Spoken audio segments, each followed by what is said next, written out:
सोचो, अगर कोई तुम्हें बोले कि तुम बहुत काबिल हो, बस देर हो गई। अब सोचो, अगर ये बात कोई और नहीं, तुम्हारा दिमाग तुम्हें रोज ये बोले, सुबह उठते ही, रात सोने से पहले, और हर उस मौके पर जब तुम आगे बढ़ सकते थे। यही एक सोच है जब लाखों लोगों को रोक देती, जहां वे रुके नहीं है, रुकवा दिए गए। अर्जुन नाम का एक लड़का था, न कोई आलसी, न कोई बेवकूफ, बस खामोश। उसके कमरे की दीवार पर कुछ पुराने सर्टिफिकेट टंगे थे, स्कूल की, धूल जमी हुई, जैसे वो भी जानते हो कि अब उन्हें देखने कोई नहीं आता। हर रात अर्जुन उन्हें देखता और खुद से बस एक बात कहता, अब क्या फायदा इनका।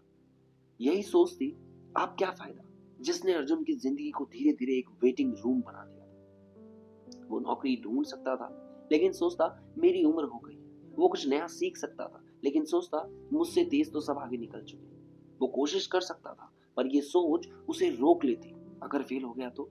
और शायद यही तुम भी खुद को देख रहे हो शायद, क्योंकि ये कहानी अर्जुन की नहीं, हम सबकी है। एक दिन अर्जुन मेट्रो में था, भीड़, शोर, जिंदगी भाग रही थी। उसकी नजर एक बूढ़े आदमी पर पड़ती है, सफेद बाल, कांपते हाथ, लेकिन आंखों में हाथ। वो आदमी मोबाइल पर किसी और से बोल रहा था, आज पहला दिन है, डर लग रहा है, पर अगर आज नहीं शुरू किया तो कभी नहीं कर पाऊंगा। अर्जुन चौंक गया, पहला दिन इस उम्र में।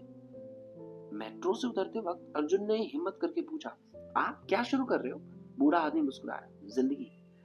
अब तक डरता रहा कि लोग क्या कहेंगे, पर आज समझ आया, लोग कुछ भी कहें, सबसे ज्यादा बेरहम आवाज हमारे अपने दिमाग की होती है। ये शब्द नहीं थे, ये थप्पड़ थे।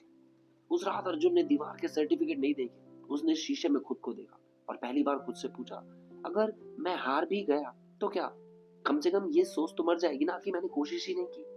और यही समझ आया, अब बस देर हो गई, कि जो सोच हम मुझे पीछे रोक रही थी ना, वो यही है कि अब देर हो गई। सच ये है, देर तब तक नहीं होती है जब तक तुम खुद से झूठ बोलना शुरू या बंद नहीं कर देते। आज अर्जुन कहाँ है ये मायने नहीं रखता है, मायने ये रखता है कि आज तुम कहाँ खड़े हो। अगर तुम्हारे दिमाग में कोई आवाज बार बार कह रही है अब क्या फायदा, तो सुन लो, यही वो सोच है जो जिंदगी को मारती नहीं, बस धीरे धीरे रोक देती है।